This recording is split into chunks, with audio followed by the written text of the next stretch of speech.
Bonjour à toutes et à tous, je suis TSR et je vous présente Clove, les démons du paradis, tome 2, chapitre 6.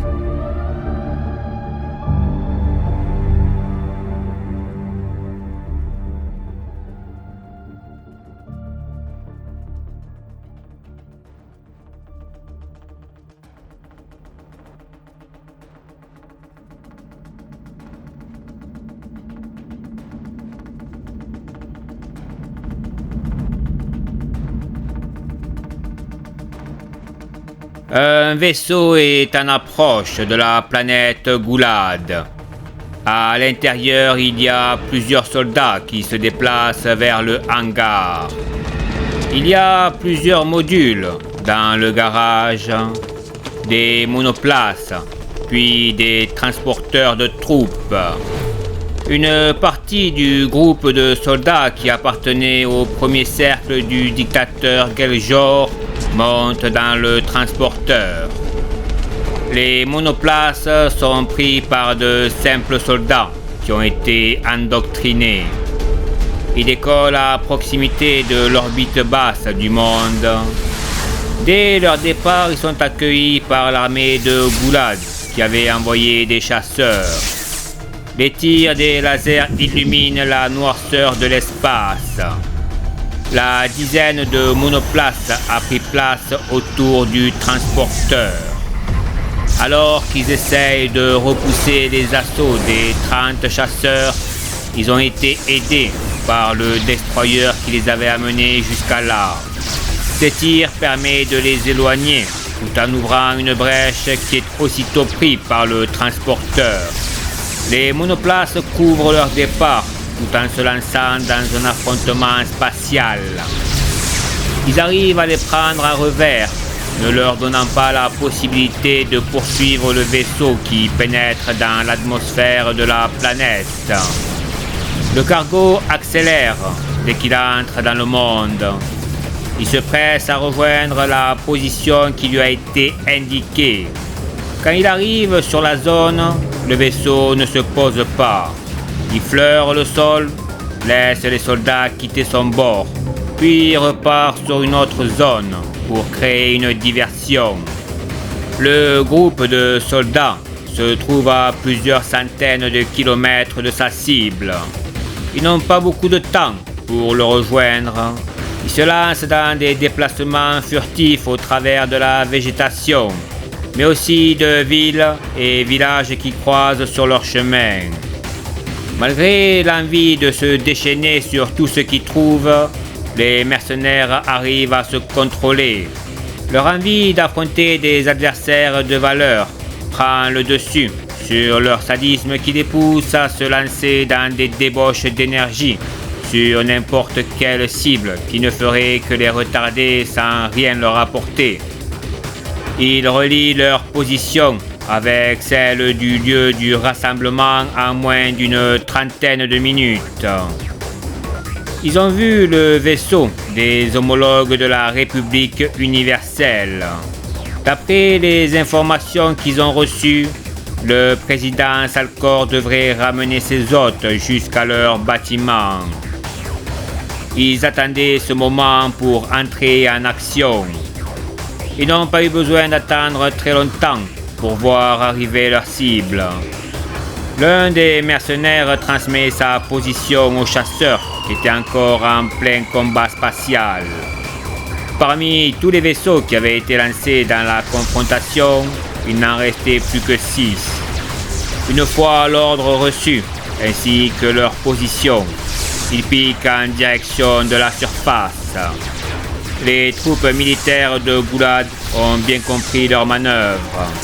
Eux aussi se sont lancés à leur poursuite. Ils détruisent un des chasseurs. Les autres se mettent dans un axe longiligne afin de se protéger, tout en maximisant leurs chances de réussite. Le dernier de la file était bombardé de tous les côtés. Il décide de faire exploser sa monoplace pour créer un maximum de débris qui atteindront ses adversaires. La manœuvre réussit.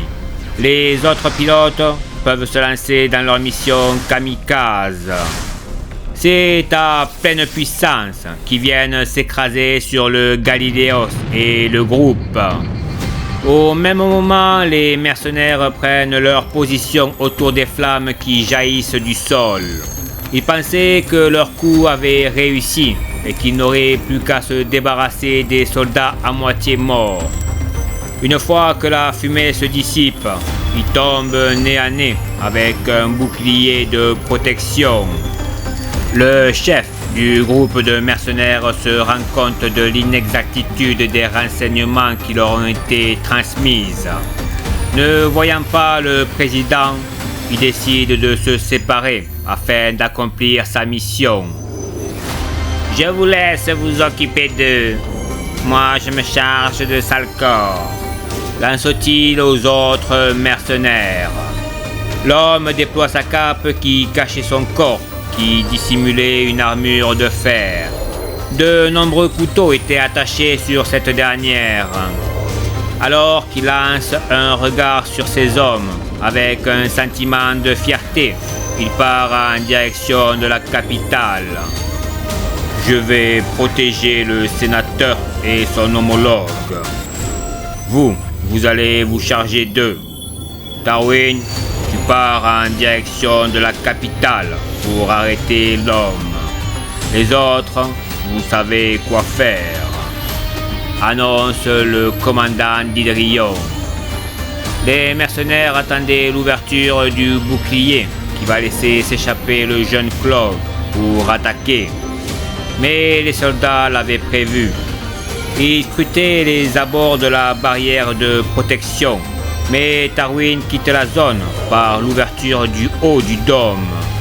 Il s'envole à grande vitesse pour rejoindre le chef des mercenaires. Les autres soldats se retrouvaient à 5 contre 5.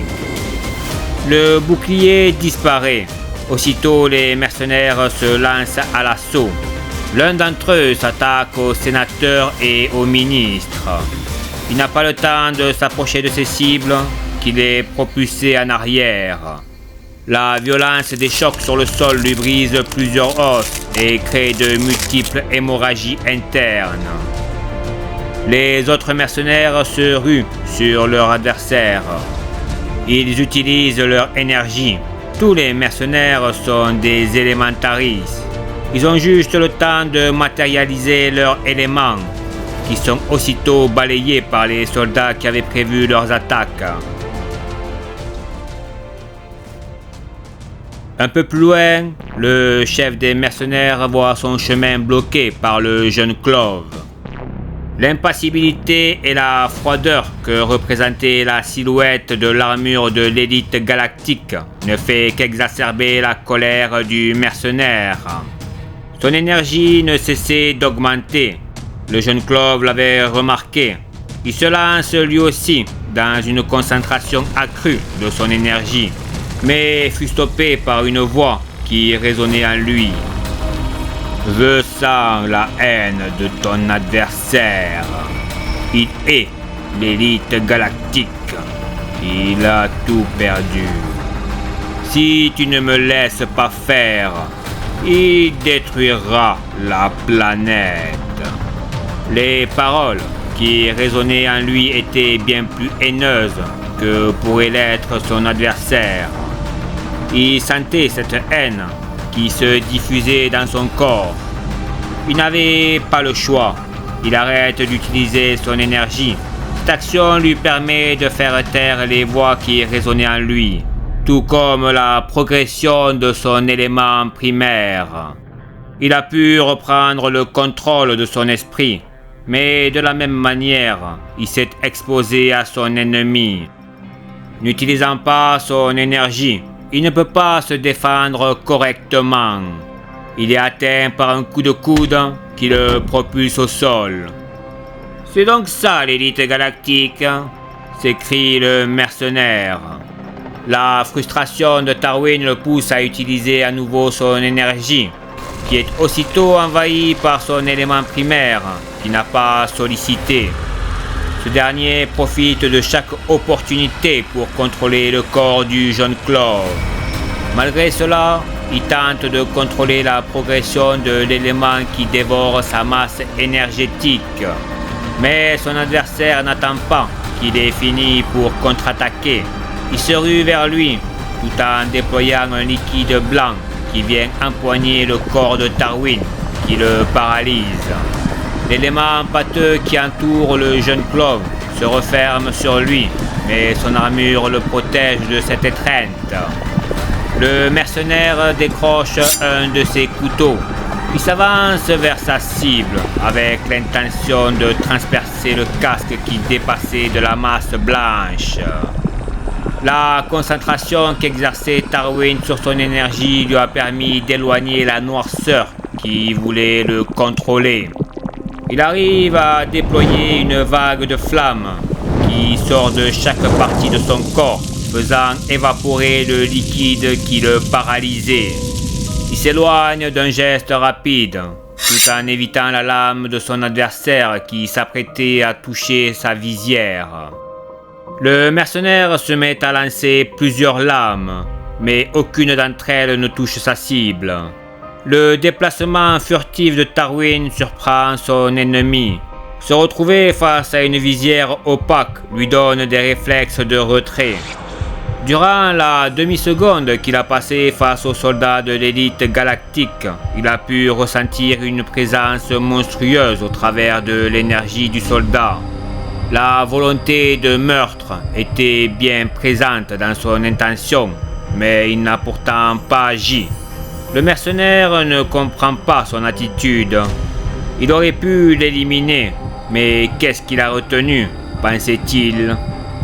Le regard du soldat se penchait légèrement quand il regardait le mercenaire, comme s'il cherchait à voir quelque chose qui se cachait. Il n'a pas le temps de percevoir le moindre mouvement, qui se retrouve à nouveau face à lui. Il se fait empoigner la gorge. Son souffle est aussitôt coupé. Ses pieds ne touchent plus le sol. Il sent à nouveau cette présence obscure. Il est terrifié par la noirceur qui se dégage. Une voix vient s'immiscer dans son esprit. Elle veut le dévorer. Il perçoit le bras droit du soldat qui cherche quelque chose dans son dos. Le bruit d'une lame sortant de son fourreau se fait entendre. La violence du coup qui vient transpercer son estomac au travers de son armure de fer lui apporte une terrible douleur. Il a déjà été pourfendu par le passé, mais n'a jamais ressenti de telles sensations. Quand la lame quitte son corps, il a l'impression que la plaie brûle de mille feux. Le soldat jette le mercenaire au sol, sans lui jeter le moindre regard, puis s'effondre au sol. Il porte ses mains sur son casque, puis un hurlement se fait entendre, suivi d'une explosion d'énergie qui se déploie sur la zone. C'était TSR. Je vous remercie d'avoir suivi cet épisode. Je vous dis à la semaine prochaine.